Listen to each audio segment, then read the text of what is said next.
Voltamos esta tarde para concluirmos. Estamos nos momentos derradeiros. Como venho a dizer, o assunto desta tarde é a continuidade daquilo que tratamos na sexta-feira. E estão lembrados que terminamos com o capítulo, com a área, ou seja, com a definição do sacerdócio real. Este é visto no judaísmo profético, representado por vocês, esta igreja remanescente. Daí que é necessário a esta igreja saber que, para além de Pedro, que enfatizou, não é, fez entender bem o sacerdócio real, como ele funciona no judaísmo profético, Jesus foi o primeiro na ordem. Aliás, é que na Bíblia todos podem falar sobre um dado, todos podem testificar, mas existem certos elementos a testificar que os homens de fé ainda precisarão de concretizar ou de provar. Se de facto o dono mais alto mandatário também confirma. Parecendo como não tendo suficiente o testemunho, não tendo sido suficiente o testemunho de Pedro, vamos para Jesus. O que é que talvez Jesus terá dito sobre o sacerdócio real? Não é? É visto no judaísmo profético.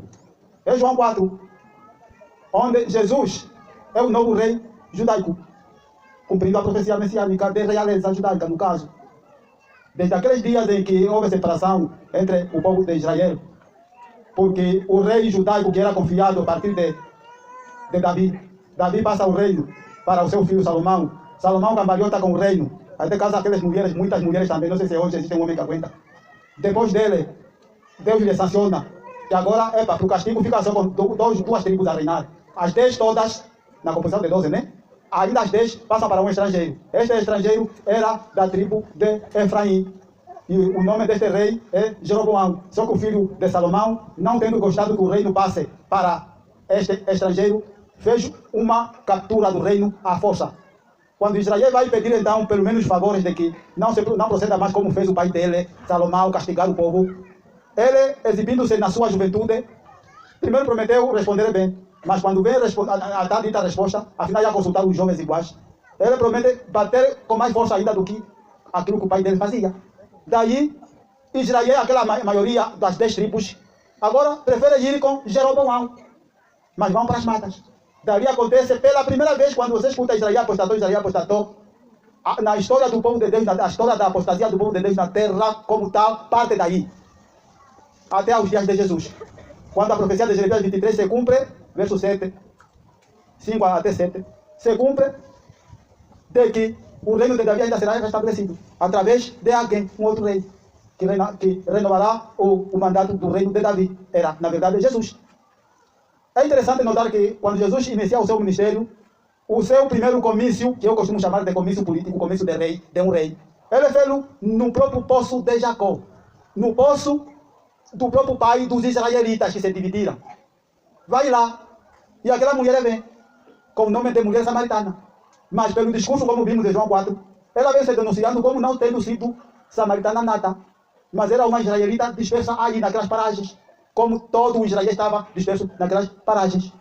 Então ali ficou confirmado o judaísmo profético já na visão de Jesus. Ou seja, o sacerdócio real foi confirmado já naquele momento por Jesus.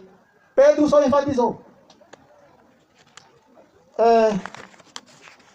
Dito isso, ontem ficou uma interrogação. Se alguns perceberam, naquela coisa dos filhos de Zebedeu, com a mãe mesmo dela, Jesus não responde positivamente, mas que o pedido era de direito. Os que acompanharam o estudo de ontem não se perdem, eles estavam acompanhando o filho. Apesar de que o pedido é legítimo, está orientado de Deus, ele tinha direito. Por que não foram atendidos? O pedido não foi atendido. É preciso perceber que Jesus, naquele momento, estava apenas na visão de natureza humana. Porque Jesus, quando esteve aqui na terra, no mais ao que ele se comportou, é pela natureza humana. E alguém com uma visão de natureza humana não consegue descobrir o escolhido. Por isso é que ele diz que olha, esses lugares são reservados só para aqueles a quem o Pai quer, a quem Deus escolheu. Hoje. Não você, se na verdade Jesus fosse possuído naquele instante, usasse a natureza divina, saberia quem é escolhido ou não é. Mas ele disse, eu não sei quem é escolhido, que Deus escolheu. Eu não sei, natureza humana. Mas imaginemos que estivesse falando na natureza divina. Quem não sabe se os filhos de Zebedeu, na verdade, também estavam na ordem dos escolhidos. Eu quero crer. E quando alguém vier a descobrir que o outro é escolhido, com os devidos sinais e comprovativos, então todo o pedido que ele vier a fazer é aceitar. Não é assim? Obrigado, aquela está acompanhando bem o assunto. Sim, os demais só estão olhando. Você concretizou mesmo que o outro tem um sinal de um escolhido. Agora está pedindo algo. Em nome da causa, algo inerente aos escolhidos, aos atos dos escolhidos. E você nega. Então você não é escolhido. Você tem um problema. Você não vive o entendimento das visões de Deus. Como Zacarias. Segundo as Crônicas 26, verso 5. Zacarias foi dado como o homem entendido nas visões de Deus. Seja você também. Como descobrir um escolhido? Eu trouxe aqui uma narrativa. E tem de sorte. É uma narrativa que vai te levar você próprio também a se autoexaminar se você é um deles, é um escolhido ou não. Está aqui este documentário aí. Ele está dizendo assim: os escolhidos, na medida que eu vou lendo, você próprio vai saber em alguns pontos. Você próprio vai se reconhecer se você é um deles ou não. E se você der conta em alguns sinais que te identificam de que você é um escolhido, então diga amém. É só isso. Está dizendo assim: os escolhidos carregam certos sinais invisíveis que os distinguem do resto do mundo. Essas marcas não são físicas nem visíveis a olho nu, mas estão entrelaçadas na essência mais profunda do seu ser, diferenciando-os dos demais de uma forma que nem eles mesmos conseguem explicar. Não é coincidência, é um chamado. Você quer saber se também possui essas marcas? Desde os tempos antigos, os escolhidos caminham entre nós, marcados por algo que lhes separa dos demais. Eles não seguem os mesmos caminhos que a maioria. Sua existência é guiada por forças que poucos podem compreender. E cada passo que dão parece ter sido planejado para conduzi-los a um propósito maior. Ser escolhido não é uma decisão pessoal, nem algo que se possa forçar. É um chamado que se manifesta naqueles que foram separados para algo grandioso. Somente aqueles destinados a um propósito superior conseguem enxergar o que os outros jamais entenderão. Mas aqui está a grande questão. Como saber se você realmente é um deles? Existem 7 marcas invisíveis que distinguem os escolhidos. Vamos para a primeira marca. Pessoas tóxicas se sentem desconfortáveis perto de você. Entendeu? Há algo nos escolhidos que perturba certos tipos de pessoas.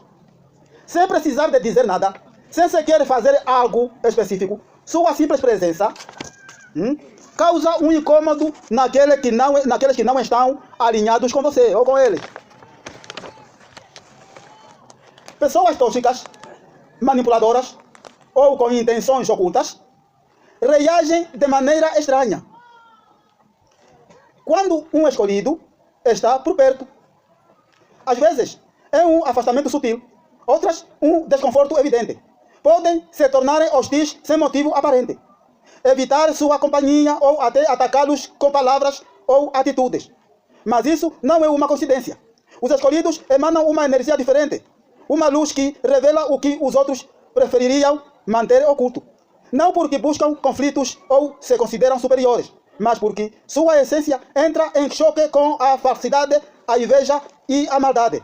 É como se sua simples presença trouxesse à tona verdades incômodas. E aqueles que têm algo a esconder simplesmente não conseguem suportar. Por isso, muitas vezes, os escolhidos já experimentaram rejeição sem explicação. Viram certas pessoas se afastarem sem motivo aparente, ou foram alvo de ataques inesperados. O que para alguns pode parecer uma maldição, na verdade é uma bênção disfarçada.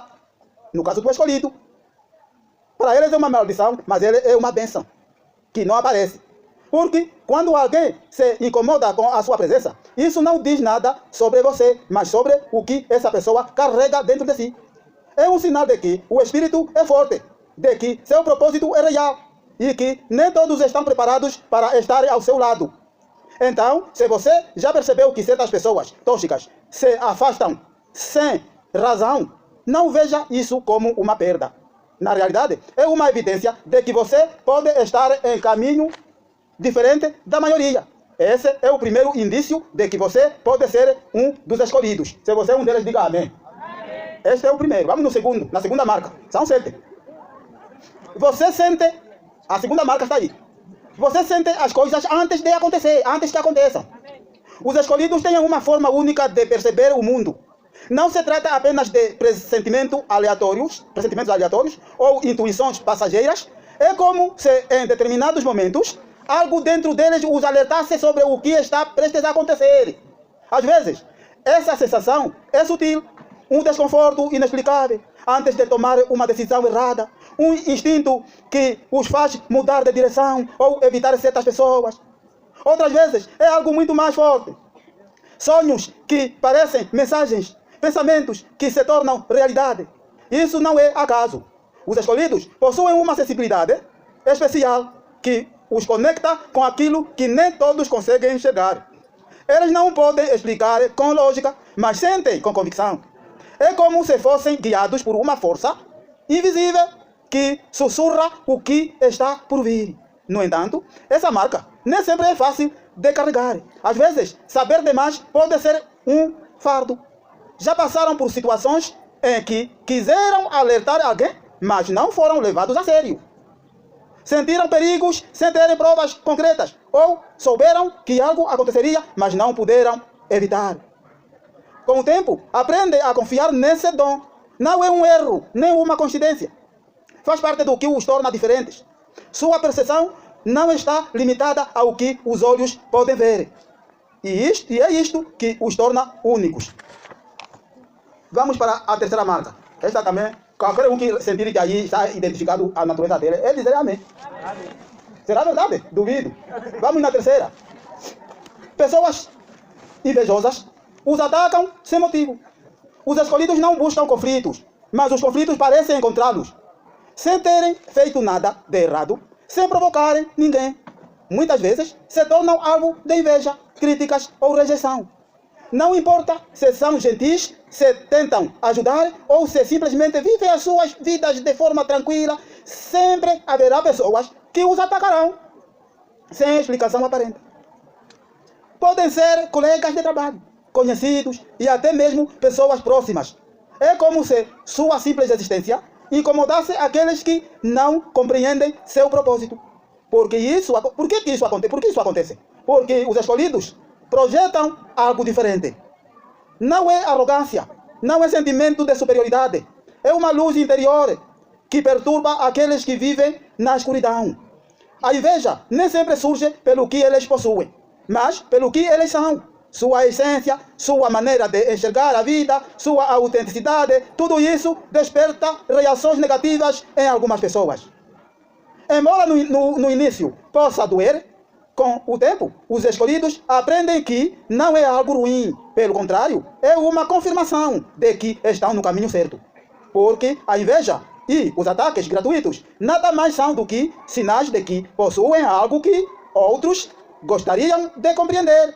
Se você já foi rejeitado sem motivo, se já sentiu que certas pessoas o enxergam como uma ameaça, sem que você tenha feito nada, preste atenção, porque essa é a terceira marca que indica que você pode ser um dos escolhidos. Se você diga amém. Amém. Vamos para a quarta marca.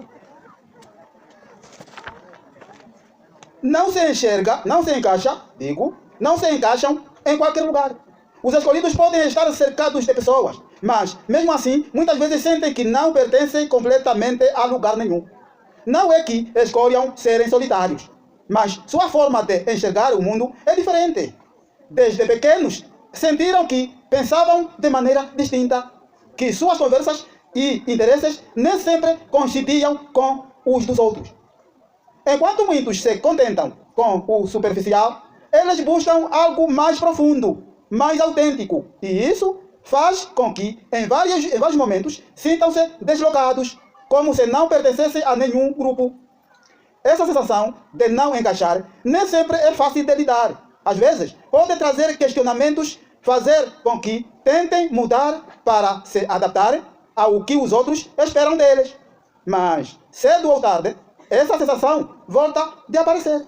Não é um sinal de superioridade, nem de isolamento. É simplesmente uma diferença na forma de perceberem a vida.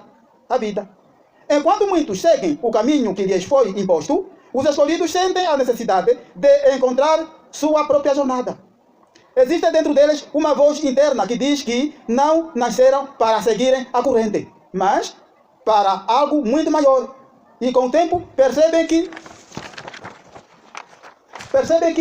não se encaixar não é um problema, mas um sinal. Em vez de tentarem se moldar a qualquer ambiente, começam a atrair as pessoas certas, aquelas ou aqueles que realmente vibram na mesma frequência que eles.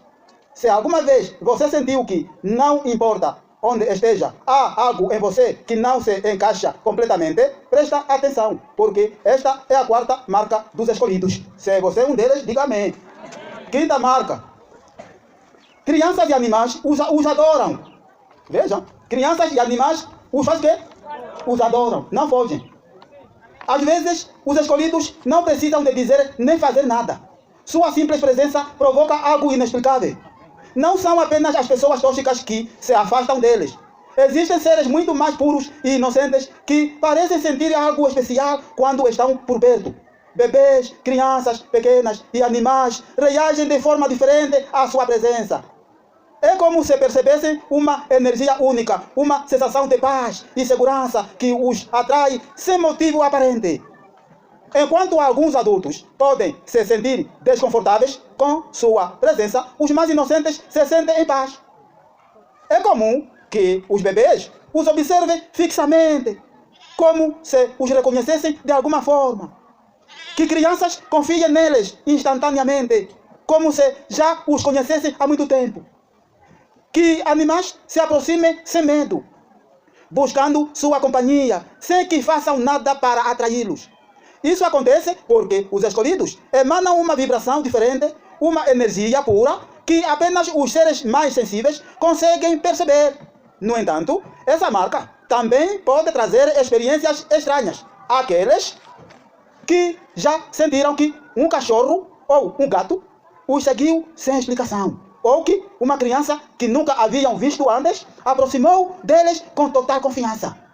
Essas experiências podem parecer simples, coincidência, mas quando acontecem com frequência, são mais uma evidência de que há algo especial neles. Sexta marca. Deus lhes fala através de sonhos e sinais.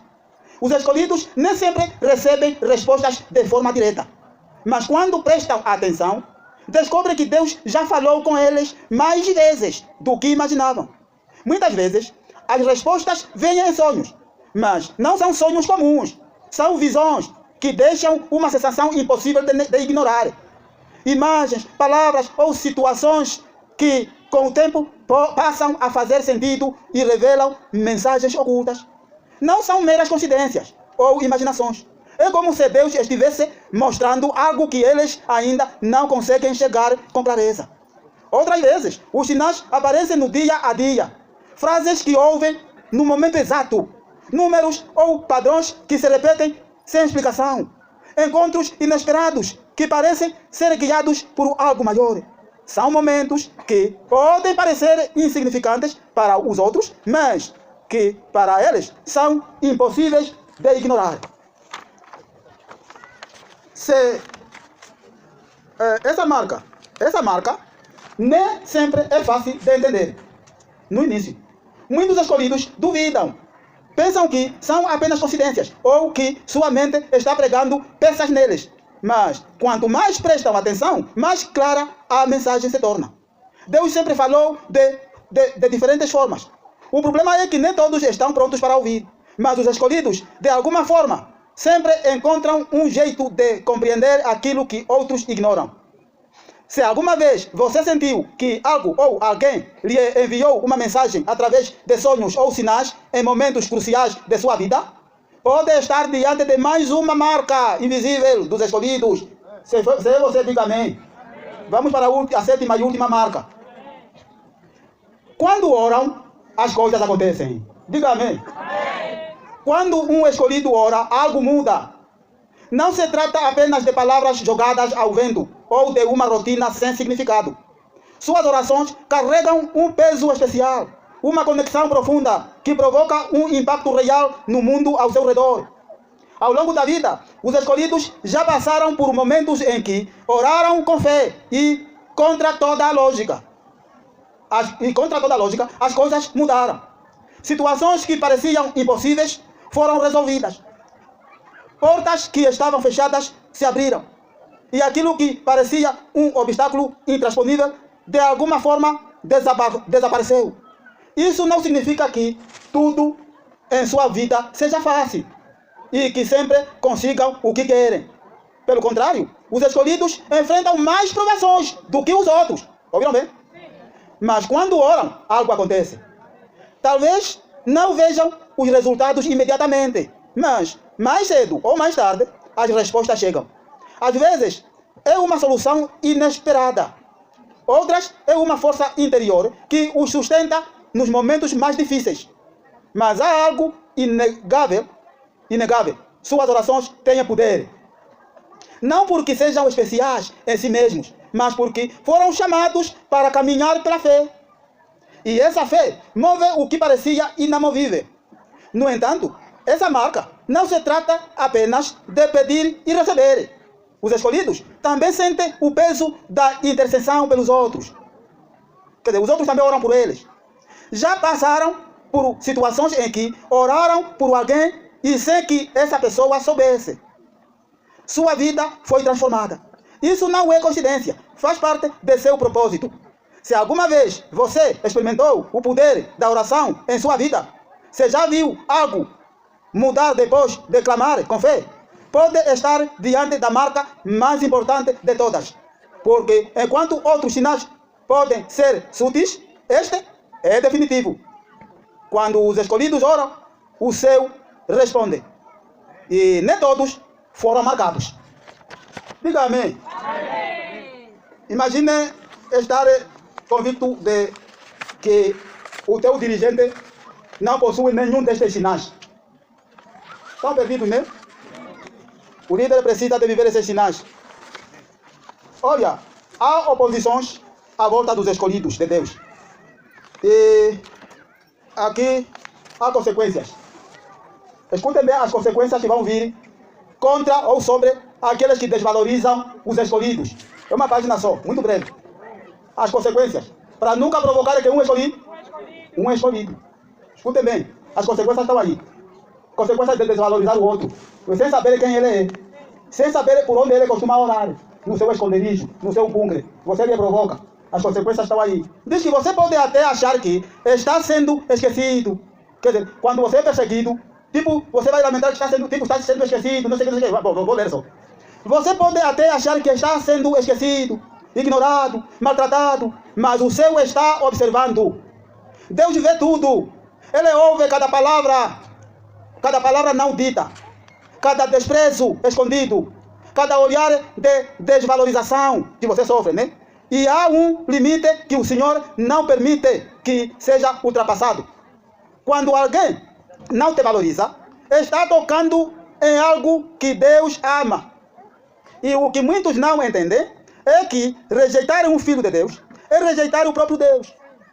Essa mensagem é um alerta. O desprezo tem consequência. E o Senhor, em sua justiça, sabe exatamente como tratar aquele que feriu que zombou, que ignorou o valor que Ele mesmo colocou em você.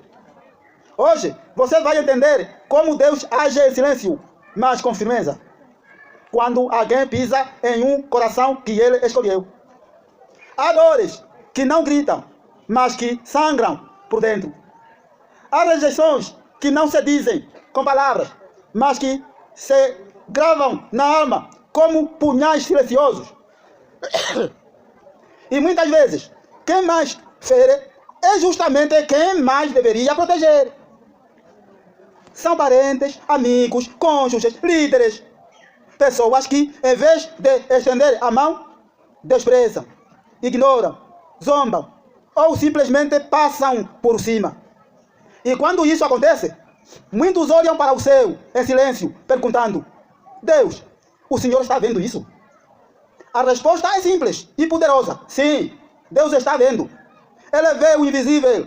Ele percebe o desprezo que os outros fingem que não existe.